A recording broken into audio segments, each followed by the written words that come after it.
Kamusta si Jojo nung kabataan mo? Actually, exposed ako sa sa mga trabaho at ako ay nagbibilang ng tingting.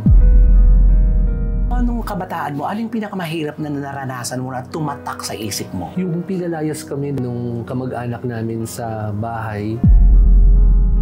Dumating ba sa puntong kinestyon mo ang Diyos? Masama ang loob ko noon. Habang buhay ka talaga, andun yung pain, andun yung mga struggles mo. Ayaw na ayaw ng father ko makikita ako sa TV at maririnig na ako'y kumakanta. At ito na nga mga kachika, dito na natin ipapasok yung super viral na pinag-uusapan lahat ng mga vloggers, na mga pamosong vloggers ay gumagawa ng kanilang mga version. Ito ay ni-record ni Julie Vega, 1985. Correct me if I'm wrong. Pero ako mga nabasa, naku, bakit ni-remake pa yan? Marami akong pinagdaanan for that song. Lagi siyang hindi natutuloy. Ay.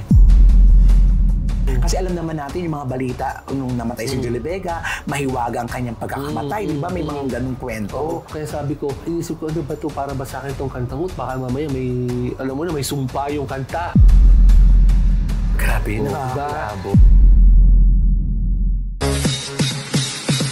Deadma ang nega, deadma ang bash. Dito sa Vlogs, buhay ay walang stress. Chika-chika lang, kwento tawanan. Kay Romel Chika, good vibes ang tahanan. Ganon! Hello mga kachika! Welcome to my vlog. And for today's video mga kachika, naku! Napaka-special po ng ating vlog for today's video kasi naririto po at makakachika ko in person ang The Revival King, mga kaibigan, Jojo Mendrez! Welcome to my vlog! Hi, kumusta? First time kita babit, Romel. At ikaw din, naririnig kita pero ngayon lang kita makakaharap. Welcome to my vlog, Jojo. Yes, thank you, Romel. Napakaseryoso pala ni Jojo, no? Pero ito na, sabay-sabay po natin kilalanin kung sino ba si Jojo Mendrez at kung ano si Jojo Mendrez. Taga-saan ang mga Mendrez?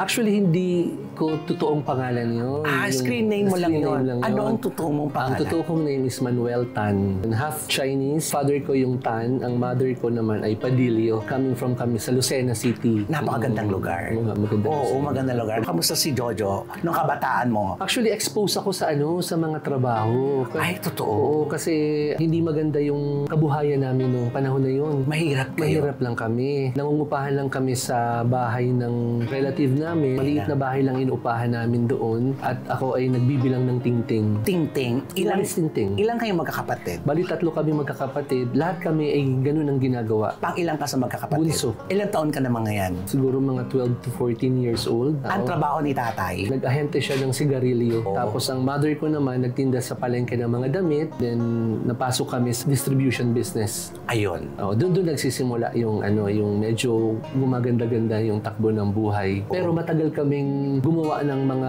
pagbibilang ng tingting. Nagbibilag kami ng tingting sa kalye. Pag umuulan, naalisin namin yun. Napakahirap nun, di ba? Mahirap. Kasi ikakalat mo sa kalye, di ba? Kasi itapapat mo sa araw. Pag umulan, aakasin mo na naman sila, di ba? At saka yung yung mga alikabok nun, pag didikit skin mo, meron ka ng mga rashes nun. Pero nag-aaral naman kayo noon that time? Nag-aaral naman kami noon. At hindi ko ikinakahiya sa mga kaklase kong ginagawa ko yun. Ay, bongga. Pero syempre, pag magkakayayaang kumain, wala naman akong perang pangkain. Kaya minsan hindi ako nakakasama sa kanila. Pinagkakasya ko lang yung baon. Magkano ang baon mo that time? Mura lang, parang 10 piso. At ang eskwelahan nyo malayo pa?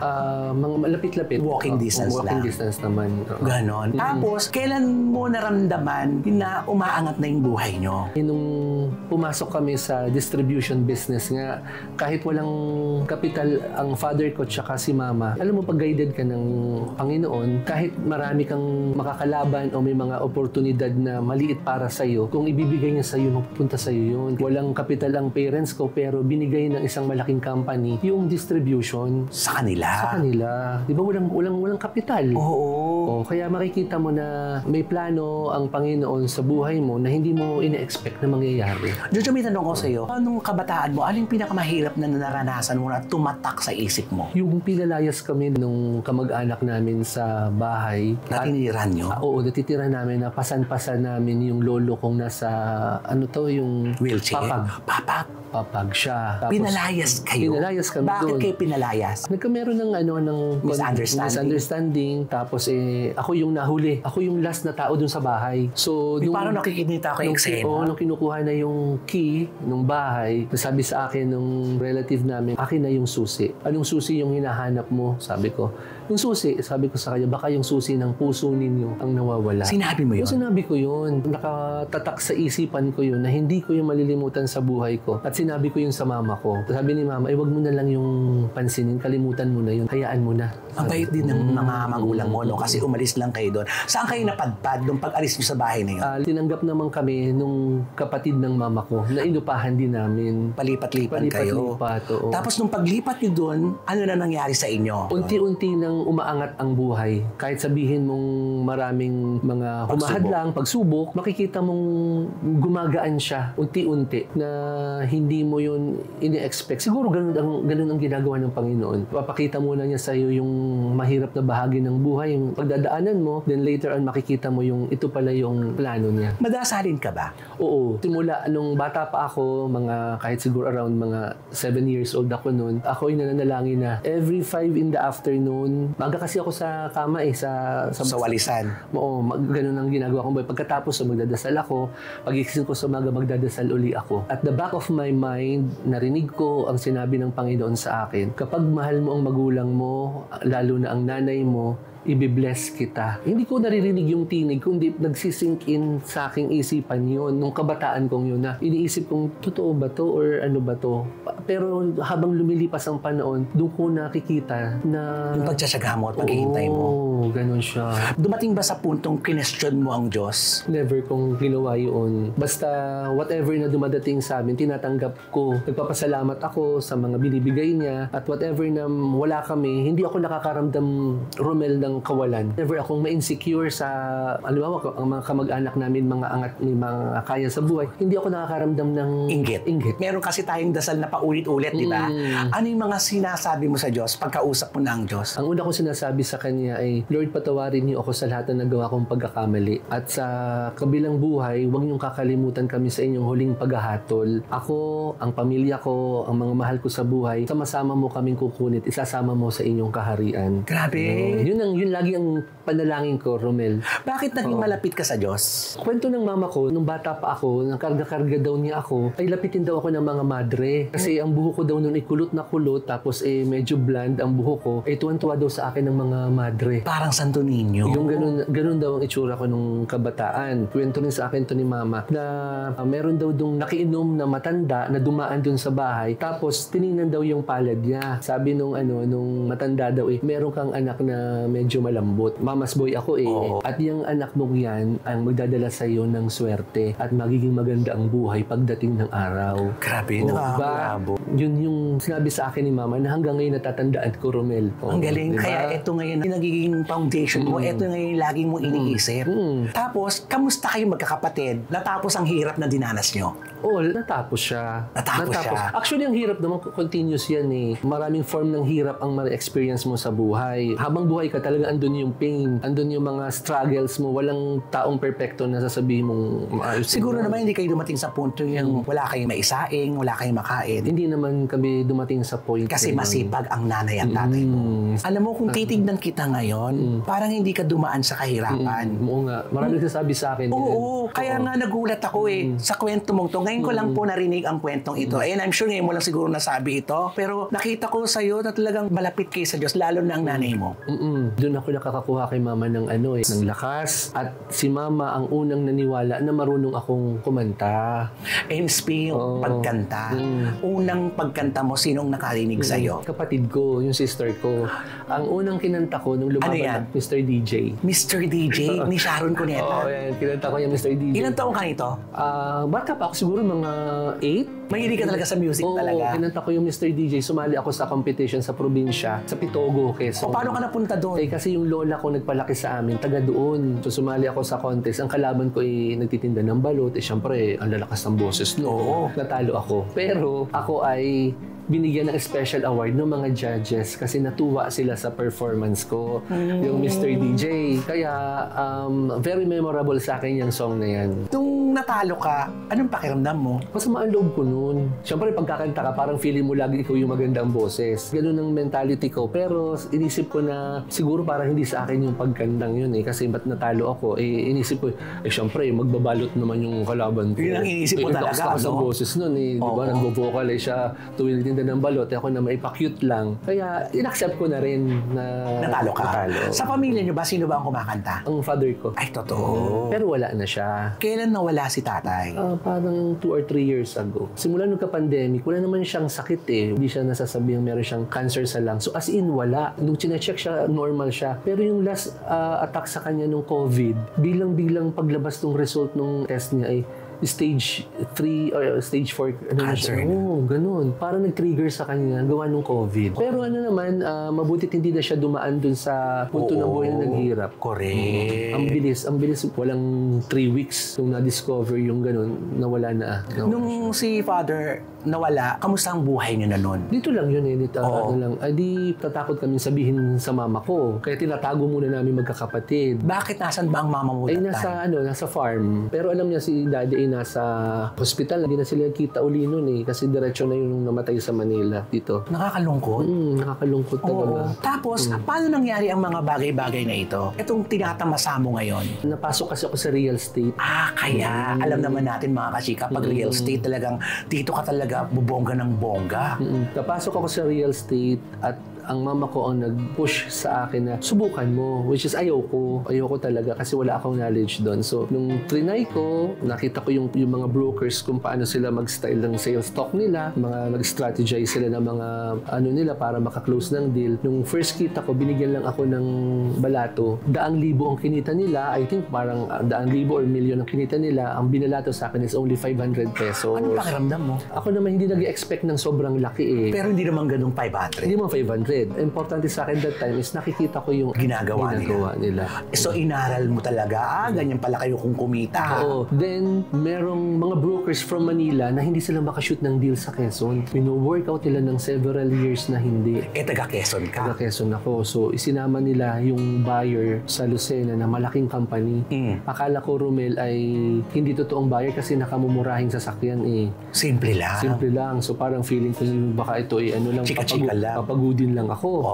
Di ako ang iniharap. Ay, hinusgahan ka agad ng mga kasama mo. Ako ang nahusga. Ikaw nang husga. Ako nanghusga kasi syempre ang thinking mo kapag malaking kumpanya, maganda yung car, yung representation mo. Correct. Napakasimple nang dumating na dalawang may edad na. So, ang ginawa ko, dahil hindi ako prepared, kaysa mapahiya ako, nung sinama ko na siya sa pag-review ng property, hindi ko alam, Romel, ang ituturo ko. Kasi hindi ko alam, kasi hindi nga ako naniniwala, tsaka hindi ako prepared. So, ang ginawa ko nun, nagtuturo na lang ako ng mga properties na hindi ko alam kung for sale o hindi. So, Chusera ka din. Nung nakita nila, after a week, sinabi sa akin ng mga brokers, ay, Joe, yung lahat ng mga properties mo, bibilhin lahat sa atin. Ang problema ko ngayon, hindi ko alam kung for sale. So, nung binalikan ko na yung mga property, talagang, Romel, maninindig kayong balahibo mo. Lahat ng property itinuro ko ay for sale. Diba? Kaya napakabuti ng Panginoon. At saka alam mo, talagang guided ka talaga. Napakabuti ng Panginoon. Doon mo nakuha ang karangyang tinatamasa mo ngayon. First deal mo yun, I'm sure. Oo, first deal ko yun. Then later on, yun na, Nagtuloy-tuloy. Tuloy na siya. Pag talagang isang bagay ibibigay sa'yo ng Panginoon, kahit feeling mo imposible, magiging posible yun. Sa'yo talaga nangyari na walang imposible. Yan, oo. Nung bata ka pala, alam mo na kagad, back of your mind, na merong mangyayari, may kahihinatan ka. Ito yun eh. So yung pagkanta, nung 8 years old na natalo ka, ano na nangyari? Paano mo na ituloy ngayon? Si mama kasi yung nagpupush nung pangarap ko, which is ayaw ng father ko. Ayaw ng father ko makikita ako sa TV at maririnig na ako'y kumakanta. Bakit daw? Ay, hindi ko alam. Basta ayaw niya. So, si mama naman, dahil kinukonsinti yung gusto ko at naniniwala siya sa akin, tinutulungan niya ako. So, isinama niya ako sa Manila, inupa niya ako ng maliit na tirahan. Nung walang nangyayari sa pagkanta ko na nagagastusan sa pag-upa ng maliit na tinitirahan ko, itinira naman niya ako sa tita tita ko. Na yung tita ko naman napakabait sa akin na kahit sila yung may-ari nung townhouse, ako ang pinatutulog nila doon sa kama at sila naglalatag doon sa ang bait. At hindi ko yung nakakalimutan, Romel. Until now, pinagpapasalamat ko sa kanila yun at kahit sa konting maitutulong ko, ako ay tumatanaw ng utang na loob. Galing. Kailan ko ulit nagplanong ibalik yung singing career mo? Nung tumugtog yung Sana, ako kasi yung nag-remake nung Sana ni Florante. Yung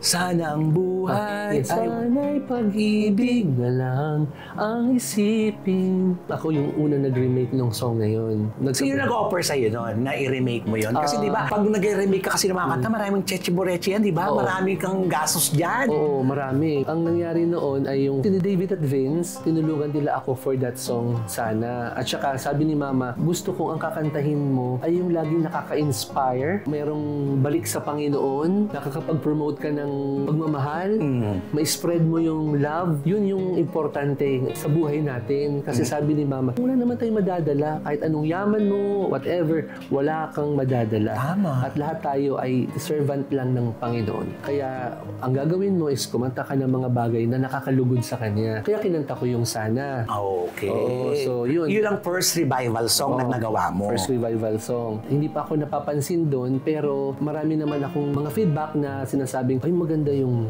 song, ganyan. Kasunod na nun, itong Handog. Ay, itong Handog na to, naaalala ko to. Ito yung 53rd anniversary ni Ate Guy.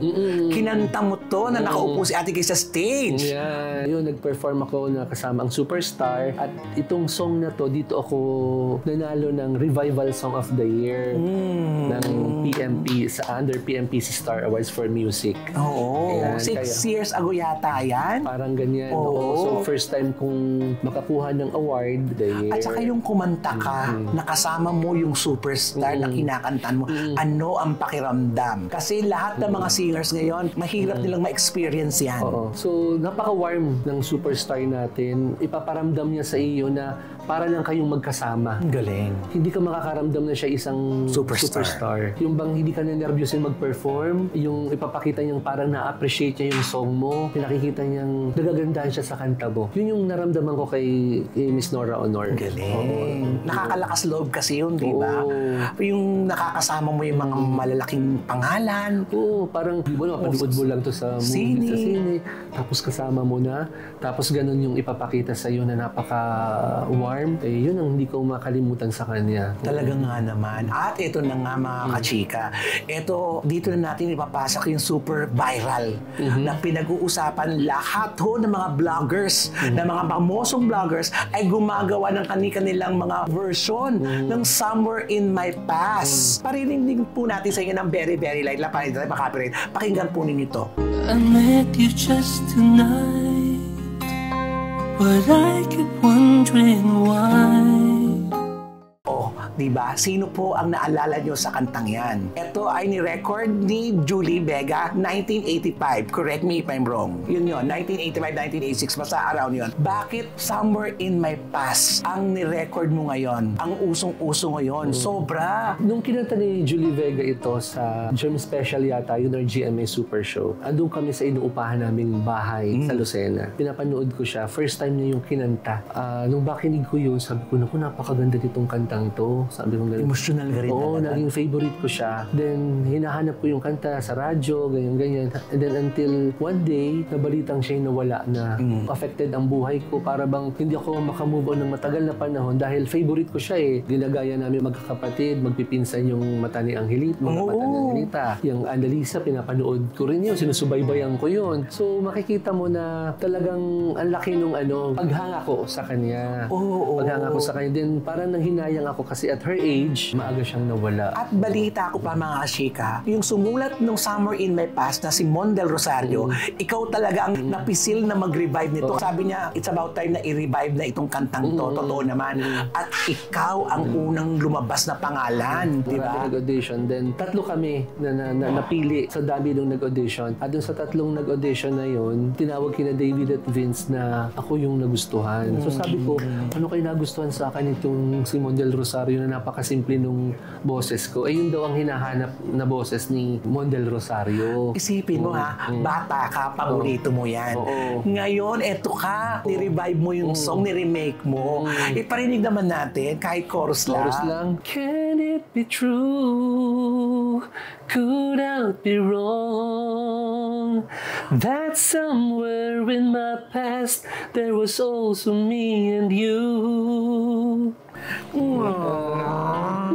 Alam mo, naniniwala kasi ako, yung kanta, merong hugot yan eh. Mas maitatawid natin sa mga nakikinig at nanonood kapag napagdaan naman. Kasi yung kwento ng Summer in My Past, parang sa panaginip lang ni Mondel Rosario niya nakikita yung mga nangyayari. Ikaw ba ganito? Yung song kasi ni Mondel Rosario is pertaining dun sa parang reincarnation. Diba? Yung parang na-meet mo yung tao ngayon pero parang feeling mo matagal na. Nung nag-first kiss kayo, parang matagal na yung halik na yun. Sa buhay ko, actually, kahit sino naman siguro sa atin, may mapapansin kayo na pagkakataon sa buhay na bilang parang nangyari na sa akin. Yun yung tinatawag na deja vu. Diba? Ganun. Parang nanggaling na ako sa lugar na to. So it could be talagang merong ganun ang buhay natin. Wala naman nakapagsabi na totoo yun or ano, pero mapapansin mong bakit may nangyayaring ganun. At saka bakit may taong warm ang feeling mo. Magaang, di ba? Diba? Meron namang taong mainit ang dugo mo. Kahit walang ginagawa sa'yo. Walang ginagawa. Isang tingin mo pa lang, parang visit ka na. So, maaaring ito yung mga nakaaway mo nung unang panahon. Alam mo, Jo, nung naririnig ko sa radyo yan, nung revival nga, hindi pa kita kilala. Meron ako mga nabasa, naku, bakit ni-remake pa yan? Di ba? Nabasa mo ba yun? Kasi ang pinakamahirap sa isang singer, yung gumawa ka ng sarili mong version. Kasi laging makukumpara at makukumparehan sa nauna. Ano ang ano mo doon? Ang pumasok sa isip ko, baka ito ay pamamaraan kasi syempre nung time na yon naputol ang career ni Julie Vega. Gusto siguro niyang kumanta, ipagpatuloy yung success ng song niya. Ay nagtataka lang ako, Romel, kasi nung pagpasok nung kanta, kung makikita mo lang sana yung pumapasok na mga comments, mga messages, hindi ako makapaniwala until now na in-impact nung song, lalo nang pumunta ako sa mga iba-ibang lugar, yung mga palengke, mga ganun, nakikita ko yung kanta na habang tinutugtog. Kasi hindi naman nila ako hindi naman sila familiar sa face ko kasi never akong mag-appear on, boses lang talaga. Boses lang, oo. So, hindi nila ako kilala, pero makikita mong para siyang natutulala, biglang parang nai-inspire yung ganun. Makikita mong naapektuhan ang buhay nila nung kanta. It could be one way na ma-release nila yung kanilang emosyon. Nakakatulong yung pag ikaw napaluha, wala yung stress mo kasi naiiyak mo siya eh. Pag naman nagbigay sa'yo ng parang inspiration, para kang nai-in love, maganda rin yun. Kaya nagtataka ako na bakit ganun yung pagtanggap nila sa kanta mo. Sabi ko pa nga kina David at Vince, sabi ko, hindi ito tamang panahon kasi mag-eleksyon. Sabi ko, baka hindi ito pansinin. Sabi na hindi, huwag kang matakot. Nag-viral na, huwag kang matakot, nag-viral na. Kaya nung kinukwento ko kay Mama, sabi na naman, ano sabi ng Mama mo? Ay, tuwan-tuwa siya. Sa tagal na panahon, parang ngayon lang niya nakita na yung paghihirap mo. Paghihirap ko at saka yung effort niya na kahit tinatago niya ako sa father ko na kumakanta ako, ito na yung resulta. Yun. Oo. Pumunta tayo dun sa Summer in Us. Paano mo ni-record to? Araw ba o buwan mo inaral yung kanta? Marami akong pinagdaanan for that song. Lagi siyang hindi natutuloy. Meron kaming schedule ng recording, biglang magkakasakit ako. Pangalawang set ng meeting, na shockwave naman ako. Kasi yung kidney stones ko ay parang nag-block, kaya sinockwave ako. Nung nakapag-recording naman ako ngayon, parang nagkameron ng problema dun sa tunog. Mixing. Sa mixing, kailangan ulitin ko siya. 6 times akong na-shockwave. Bago natapos ang song. Kaya sabi ko, inisip ko, ano ba ito? Para ba sa akin itong kantang ut? Baka mamaya may, alam mo na, may sumpa yung kanta. Nung matapos ko yung recording, pinakikinggan ko, sabi ko, ay, binigay ko naman lahat, pero parang wala akong nararamdaman. Tapos, pininulit ko ulit yung recording kasi parang hindi ako kontento. Okay. So, binantayan ako ng voice coach na kabantay sa akin. Sabi sa akin, kailangan ganito ang gusto naming tunog. Ang style nung kay Julie Vega, parang kailangan nandun yung innocence. Yes. Nandun yung parang iba ang tunog na parang medyo mahangin sa simula. Doon ako ginaid nila ng vocal coach ko, ni David at ni Vince. At unti-unti, nung matapos na palakpakan na sinabing yan ang gusto naming tunog, Grabe. Hindi pumasok sa inyo nandun si Julie Vega. Laging kasi gano'n, di ba? Kasi alam naman natin yung mga balita nung namatay si Julie Vega, mahiwaga ang kanyang pagkakamatay, di ba? May mga ganong kwento. Pumapasok siya sa isip ko nung pinakikinggan ko na siya sa headset. Naalala ko habang pinakikinggan ko, yung pinapanood ko siya on TV. Pero hindi ko naman nararamdaman na nagpaparamdam siya sa akin, kundi bumabalik lang siya sa isipan ko nung pinakikinggan ko na siya ng paulit-ulit. Binisita ko naman siya actually. Ay, totoo. Bumisita ako ng twice. Yung first ay nakapag-pray ako sa kanya. Pangalawang beses nag-shoot na kami, hindi na ako nakapag-pray kasi medyo madami na yung tao kasi nag-shoot kami yung second visit ko. Sa bahay ko na lang siya ay pinag-pray. At eto na nga, sa kabila ng pinagdaanan mo, ang hirap ng pagre-record ng awiting Somewhere in My Past, nakita mo naman, pag nag-scroll ka sa TikTok, labas ng labas, ang sa FB, kung sino-sino mga artista, nakakatuwa. Anong pakiramdam mo ngayon na hindi mo naman naisip na magiging viral ito eh? Ito viral na. Ano ngayon ang gusto mong sabihin sa mga tao? Never kong maisip yun kasi sa sarili ko parang nagdududa ako sa kakayahan ko. To compare ngayon sa dami ng magagaling na performers. Ang boses, grabe. Talagang hindi ito nung panahong una na pa-cute ka lang kumanta, ipapansinin ka. Magsusugal ka talaga. Hindi mo alam kung saan ka aabot. Sa panahon ngayon, Romel, ang dami. Backup ng malaking companies, recording companies. Ako, hindi ganun. Hindi ganun. Ang nagdala sa akin, yung mga vloggers, mga kilalang influencers na nag-support talaga sila sa song. At saka syempre, kung hindi ako guided naman ng management na nag-handle sa akin, na napaka-creative, ma-PR, makisama kung kani-kanino. Correct. Yun ang nagdadala. Yun ang magdadala sa iyo eh. Kasi hindi mo kakayanin yan kung walang mga kaibigang gumagalaw. Ang isa pang nakatouch sa akin, national artist natin si Nora Honor. Yes. Pinakinggan yung kanta, nagbigay ng kaniyang comment. Claudine Barreto.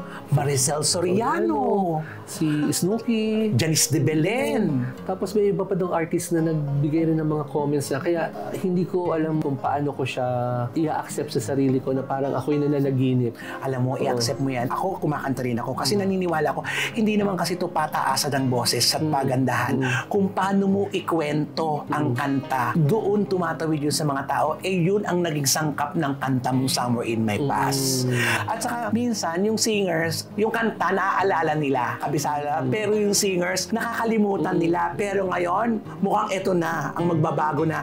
Dahil kinanta mo, magiging bukang bibig na nila ang version mo ng Somewhere in My Past ni Jojo Mendres na hindi na si Julie Vega.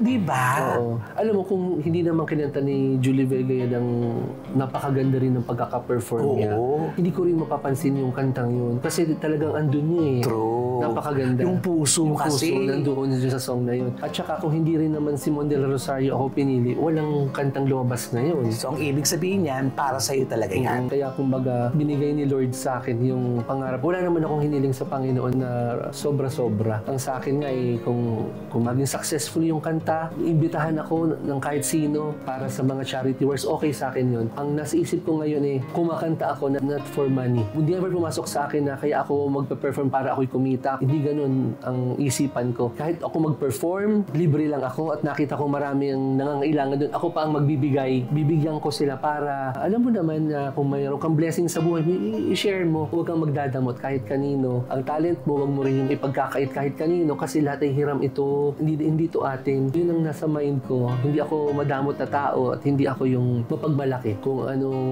tinatamasa nung kanta, lahat yan Ibabalik natin sa kanya. Alam mo kung bakit kasi niswerte sa mga kanta mo? Kasi ang hangarin mo kasi hindi pagkita, kundi pagmulat at matouch mo ang mga puso na lahat ng tao nakakarinig sa'yo. Ang galing. Oo, yun ang happiness. Yun ang pinaka kasi. Yung happiness na yun. Kasi pag nakita mong na-inspire mo yung tao, yung balik sa'yo nun ay masaya ka din. Oo, diba? triple ang kaligayahan mo na na-appreciate nila yung kanta mo. Nakinig mo na ba yung kanta? Yes!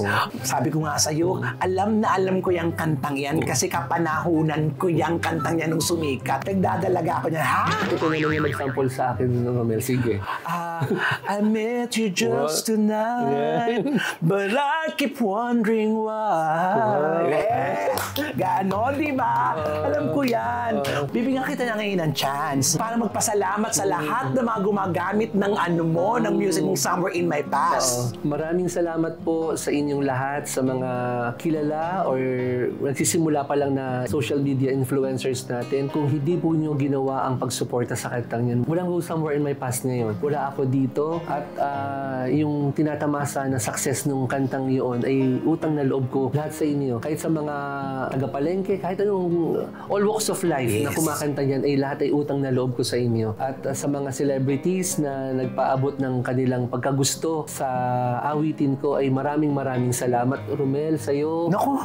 Maraming salamat sa pag-imbita sa akin for your successful na program. Napapanood ko to sa YouTube. Romel Chico Vlogs. Salamat. Talagang maraming salamat sa iyo. Yun, hindi ko alam kung sino-sino pang mga pasasalamatan ko kasi meron mga tumutulong na hindi ko pa kilala eh. Meron ba tayong aabangan na shows mo, concert? Ang isang aabangan niyo po yung first kong original song. Ay, nako, exciting yan. Ito'y composition ni Jonathan Manalo under Star Music. Napadala na sa akin the other day yung demo tape. Napakaganda. Sana mabigyan ko ng magandang justice yung kanta. Pag nakinig mo, parang babalik ka sa pakiramdam na gusto mong magmahal uli. Untay ko naman. Sa totoo lang, Romel, excited na akong kantahin. Kung baga kung mahihila ko lang ang panahon, gusto ko nang gawin. Kasi napakaganda. Gusto kong marinig na ng bawat isa na andun yung sincerity nung kumakanta na very sincere siya sa feelings niya. Kasi sa panahon ngayon, Romel, ang daming akala mo ay totoong mahal ka. Mahirap na ngayon magtiwala. Ha? Pag ang nagustuhan mo, parang ipa-feel sa'yo na mahal ka. Pero hindi pala. So ngayon, yun yung gustong sabihin ng kumakanta na marami dyan ang nanloloko. Pero ako, na mahal kita, ako yung totoong nandito para sa'yo.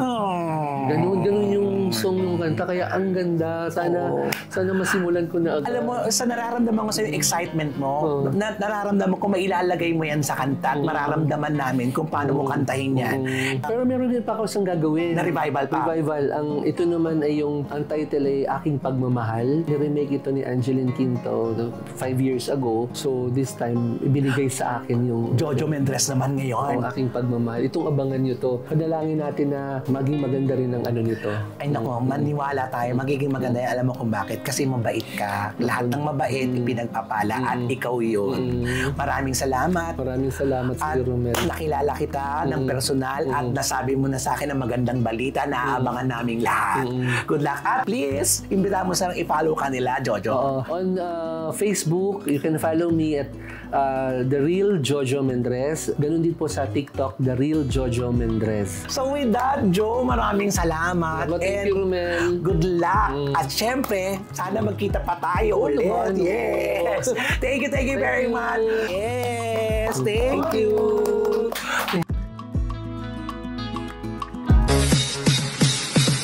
Deadma ang nega, deadma ang bash dito sa Vlogs. Buhay ay walang stress, chika-chika lang. Kwento, tawanan, kay Romel Chica. Good vibes ang tahanan. Ganon!